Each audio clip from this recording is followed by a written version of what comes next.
them up. So if you are coming in, give me a hello. If you're on replay, drop a replay. Let me just get the questions up as well. And I'll also get the live questions up. So if you are on tonight, by the way, give me a hello. Let me know if you're on replay, if you're on live. So questions. First question tonight was, let's start with was magnesium. So magnesium supplements and DOMs, is there any science, and do you need to take them for a few days before or just on the day? That was the question.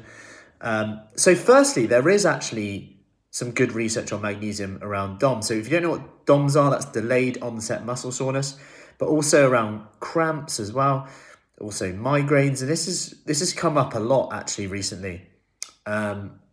Magnesium, I've had a lot of questions, and perhaps rightly so. It's had a lot of questions being asked in human research now around our absorption of it, our intake of it, the deficiency of it. It's the second biggest deficiency amongst kind of Western and world, if you like, and modern deficiency, if you like, behind vitamin D. So if you look at that, like, there's definitely some issue there, whether they don't know whether that's the farming practice, whether that's soil quality, whether that's stress linked to it, who knows. But when you look at it, the second most common deficiency behind vitamin D, there definitely seems to be something there. So can you get magnesium just generally from your diet? Yes, leafy greens, nuts, seeds, beans, legumes, dairy has some in, meat has some in as well.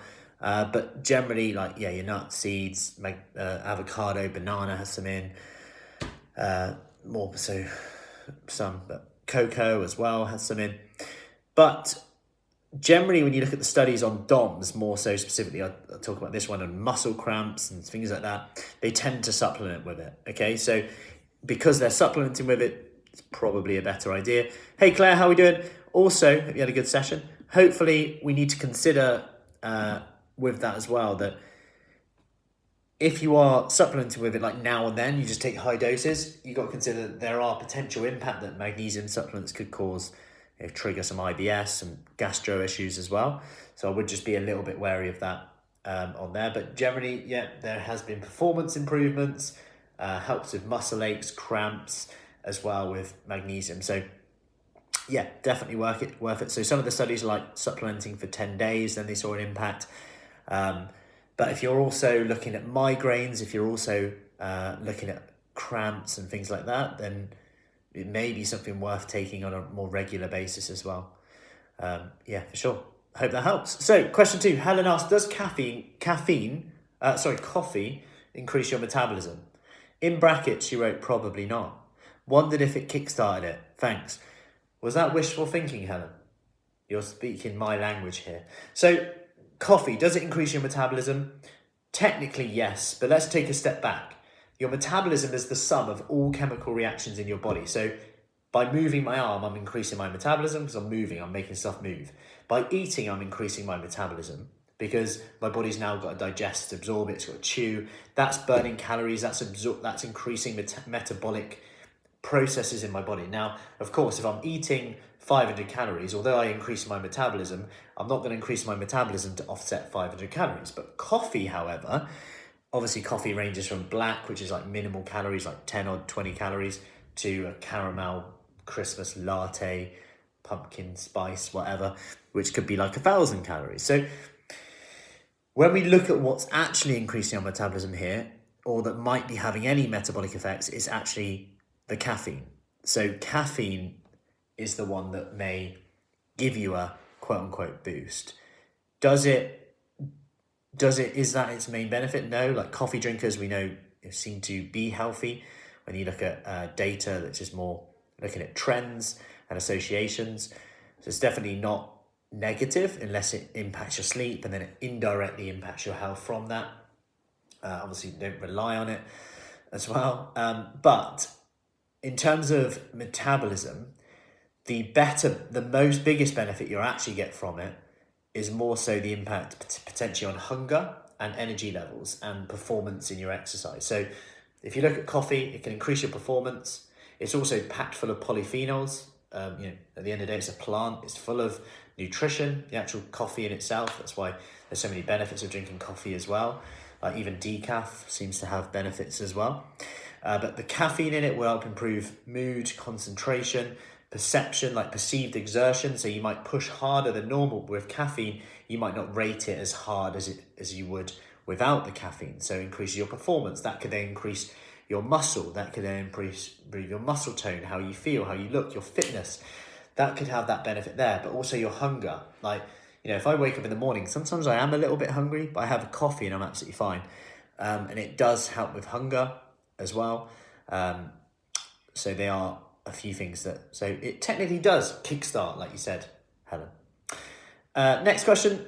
I hope that was helpful, by the way. If you have any questions, by the way, if you're on replay, drop below. Next question. In terms of IBS and fermentation, so we're talking here about fermentable foods. So foods that require fermentation, I should say. So if you think of like fiber, for example, that generally needs to be fermented, but these foods can be triggersome for people with IBS or gastro issues, bloating, flatulence, you name it. So they just ask, are kiwis okay or are parsnips okay? Now, generally, just to give you an overview, protein and fats, they don't ferment. They're going to be good to go. Foods like berries, fruit as a fruit are probably going to be your safest bet. Carbohydrates and high fiber food, you want to kind of stick to more white or sourdough bread, small amounts, corn, rice, that sort of stuff is generally okay, like jasmine rice. But anything too fibrous may be triggersome, but it is a bit of trial and error. But generally, because they had kiwis, they've asked about kiwis and parsnips. Parsnips are actually quite low fiber for a vegetable, but obviously, like anything, it's in the dose, right? So you might be fine with one or two, but then you have quite a few more, and that might be triggersome for people with IBS, and similar with kiwis as well. Cool. Steffi asked, is it okay to save calories for the weekend? In short, it is, yes. Like, if you think about like a human diet, like especially around this time of year, it's not about being perfect. Like Christmas, festivities,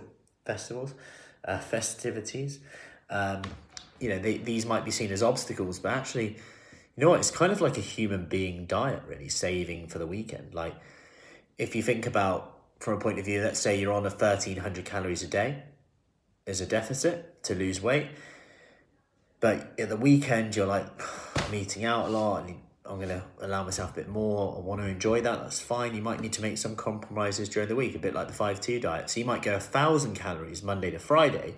That gives you a bit more flexibility over the weekend.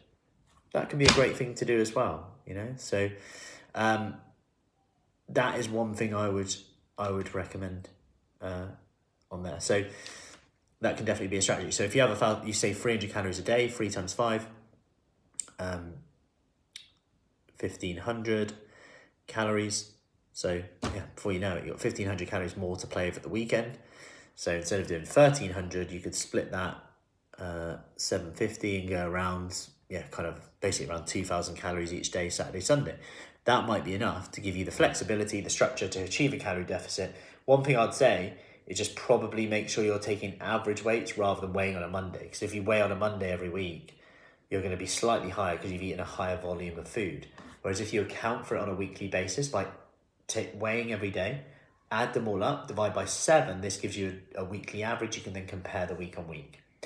But, you might just take the weigh every now and then as well, or just go by how your clothes fit and how you feel. That's fine too. You'll know if you're in a deficit over time, really. That's as far as I'd go. There is some caution if you literally get into the habit of just saving everything for the weekend and going crazy, then I guess sometimes you got to just consider with social events, is it worth it? Like, was that worth it? Is it worth it? Am I going to go all out on these ones, or am I going to just still choose a better option? At the end of the day, how many social events do we actually have between, even if it's like one a weekend?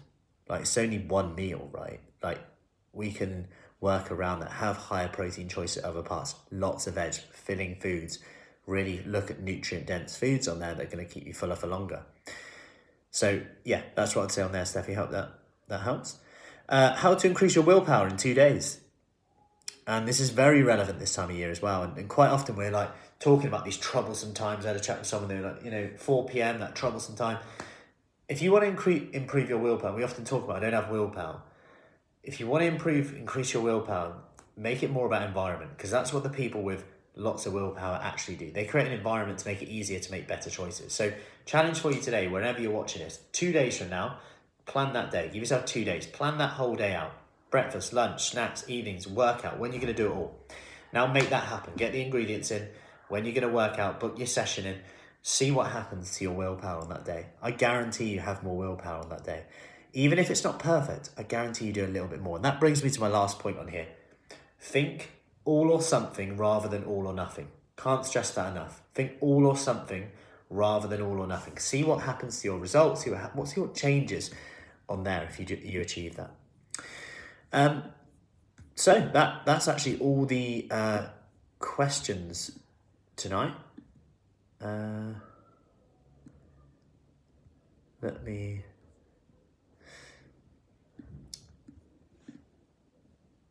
just have a look on here if there's any other questions. Any other questions tonight? Where are we?